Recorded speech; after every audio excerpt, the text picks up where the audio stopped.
Hello, everybody. You're talk you're freaking you're kicking it with Bugsy Prime. And yes, I do have to call myself Bugsy Prime. There's a lot more.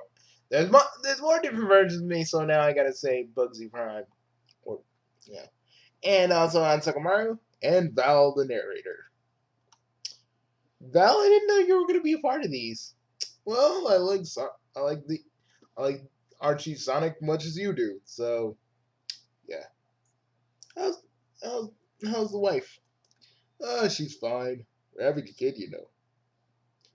Oh, you want me to give you like a raise or something? Because I can do that. I mean, I wasn't asking for one, but you could if you want. We'll talk about it later. So, folks, we got the new Sonic issue that you guys probably didn't see yet. It's pretty good. See, the one thing I like about Archie Sonic Online is that they really do capture the art style of the later Archie Sonic comics. And Sonic Legends is so experimental and so good. Like some stories are not as good, but this in here, oh my god, the last story you see in this, you'll be like, oh my fucking god. Again, just more. I like it because it's more about Evil Sonic, aka Scourge, and I like it. I like it. But then again, Bugsy does like. But then again, Bugsy does like anything with Scourge in it because he's kind of an interesting character. Wait a minute, are we doing this in continuity or or outside of our own continuity? Outside on Sakamaru. Oh, because sometimes we kind of flip, you know. Either way it goes. So issue 50, issue 250 is gonna. Our heroes can last. At last, our heroes can enjoy a well-deserved moment of respite. The turning point. Sally Acorn is no longer a robot. No, is a robot no more. The freedom fighters are eager. I say eagle. Eager to welcome their beloved princess back home, but while her body is fully ah, freaking, while her body is restored, the state of her mind after a horrific ordeal, how may Nagas take advantage of it? On the back burner, Metal Sonic returns from his failed mission to the Epic. How will Eggman react to the news? In Birds of Feathers, Sally needs a much needed pep talk from Knuckles. Oh, yeah, from Knuckles. Didn't Knuckles have didn't old Knuckles have a thing for Sally back in the didn't old Knuckles have a thing for Sally back in the day? Oh yeah, he did. That's when they were kids. So, if there's any way to give Sally a pep talk, it would be Knuckles. On top of that, our milestone issue features a double-sized cover from our very own edit for art from our very own art editor Tim J. Campbell. And Tim, you have a very awesome ass name. As well as some special variant cover by similar and new artists. And down here, it's wickedly plain Sega Sonic X99 Sonic Wind Attack, Draw Lava Lala, Tim J. Campbell, he's the penciler, Rick, he's the inker, Enigma Machine, he or she is the colorist, ENPK, ENPK and Dr. Z, they are letterers. And the cover artist, Tim J. Campbell. dual the cutest as the colors, and the logo. Do not delete. That's the actual dude's name. Do not delete. Do not delete. Now we're gonna get into Sonic Universe, and this Sonic Universe is a little special. It was the one reason, it was the real reason why I wanted to do this in the first place. In 1999, we were into the world was introduced. It was a different version from a heroic blue blur as a prince to a kingdom armed with musical power with Sonic's with Sonic and his sister Sonia and his brother Manic. They sought to find their mother Queen Alina to defeat the evil dictator Dr. Robotnik. Now 20 years later, the story concludes in Swan Song. Robotnik had oh dude, the freaking thing keeps popping. I got it. Robotnik has the royal siblings right where he wants them, with robot with robotiz with robotization a foregone conclusion. Who can save the young resistance leaders? It's our first issue of Sonic Universe, and the mouse and the milestone with no Sonic Underground fan can miss. Featuring cover art by Rigo. So Sonic Underground is finally gonna get a conclusion now. Hell yes! Okay, now I know people you're like Bugsy on Super Mario. You guys like Sonic Underground? Well, I mean, a lot of us like Sonic Underground because we've always wanted to know how it was gonna end in the first place. And it never had an ending. Like Archie was planning to do Ian Flynn was planning to do some Sonic Underground related stuff that was gonna be a continuation, but that never materialized. But now we're getting that conclusion. So seriously, and you know what? I want to talk about Queen Alina for a minute. Like seriously, I get that she goes, "I long for my children, but I have to wait. To act too soon conceal their fate." I'm like, yeah, but at least you can tell them that you're around, you're there, so they know you're still out there. I mean, I know you give them little hints and shit, but you should tell them, "Hey, I'm still alive. I can't be with you right now because of this stupid fucking prophecy." Bugsy, are you okay? Yes, Val, I'm all right. Okay, Bugsy, let's get down to the actual thing while we're here.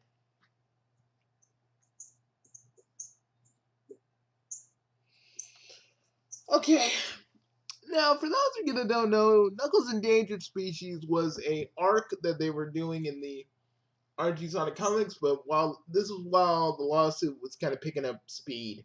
So basically, everything in the Endangered Species arc had to be changed because of the lawsuit. But since it's a fan created thing, I do not think that Mr. Kim Penders has a problem with it. Again, guys, we used to give Kim Penders a lot of flack, but really, he's not a bad dude, man. Again, Bugsy talked to him, and he's a pretty good dude.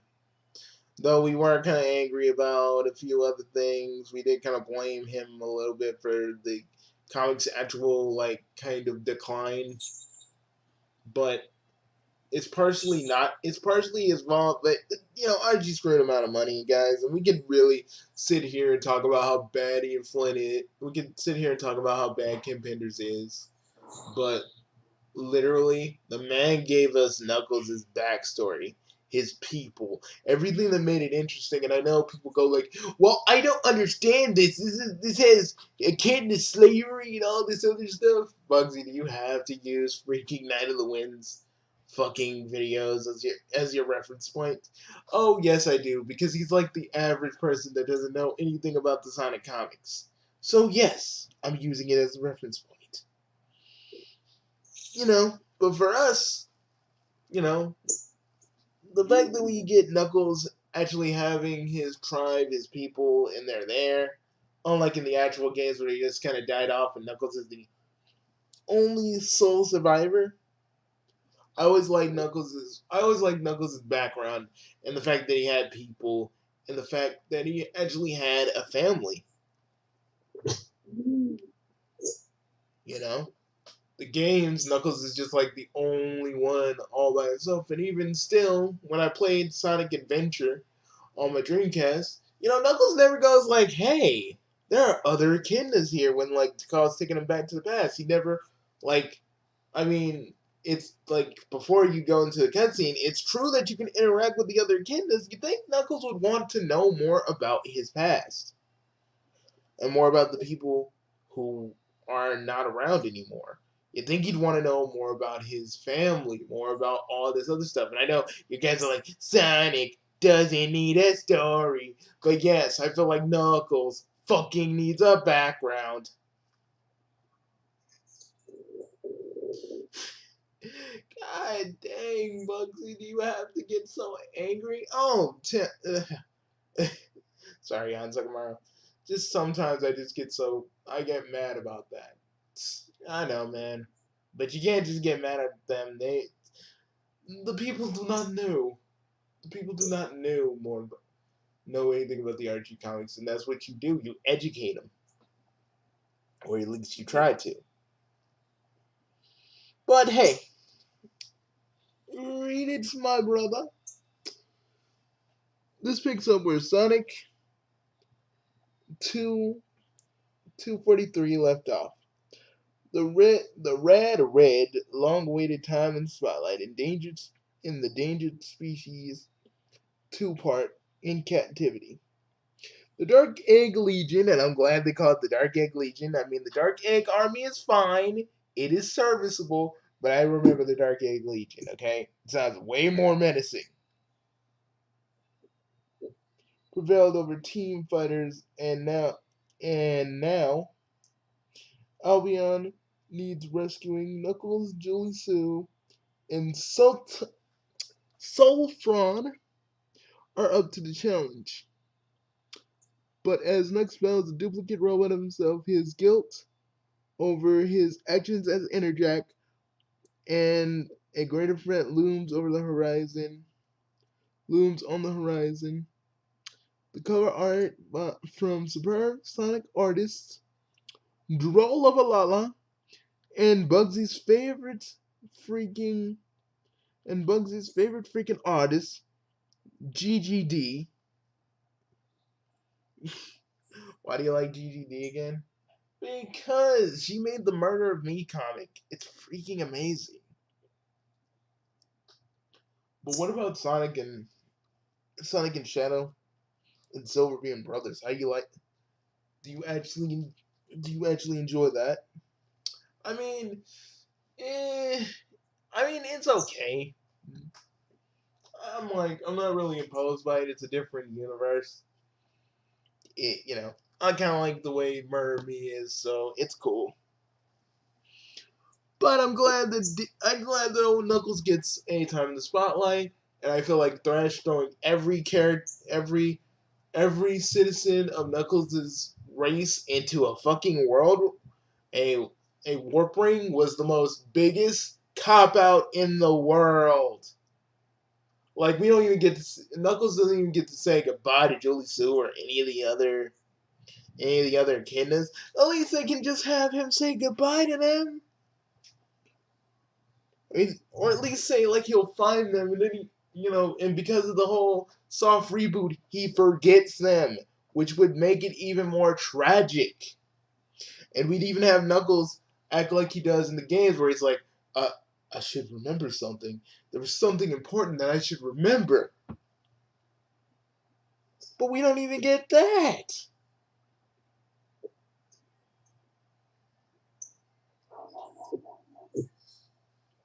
So yeah, and the fact that Knuckles is actually showing remorse of being like when he was interjacked, I actually like because we never got that. Knuckles just kind of goes back to normal, after the whole Interjack thing, which I always thought was kind of a primo kind of a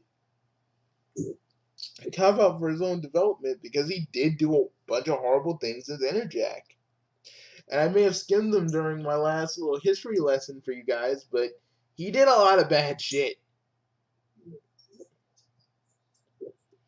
So yeah, to see to see Lee and Dove again, which we only saw like a little bit of, is cool. I'm happy that endangered species gets to kind of live on the way it was supposed to be before all this. Again, I don't blame Kim Penders because again, I feel like Archie did screw him out of his stuff. And I feel like if Archie would have just paid Kim Penders what they owe him, maybe shit wouldn't have been this bad.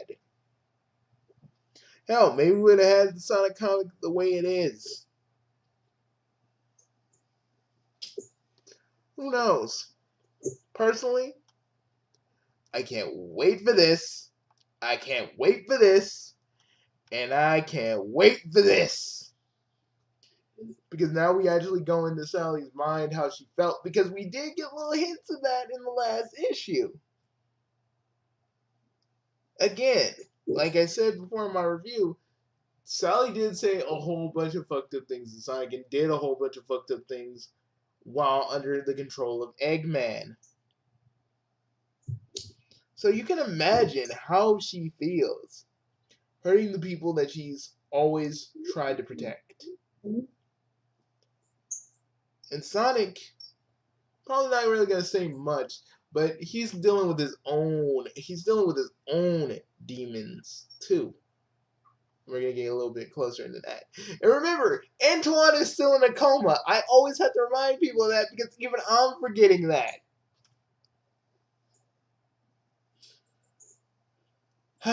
But you know, guys, I just want to say once again, I want to say this to the Archie Sonic online team once again. Just thank you for making this. Thank you for doing this.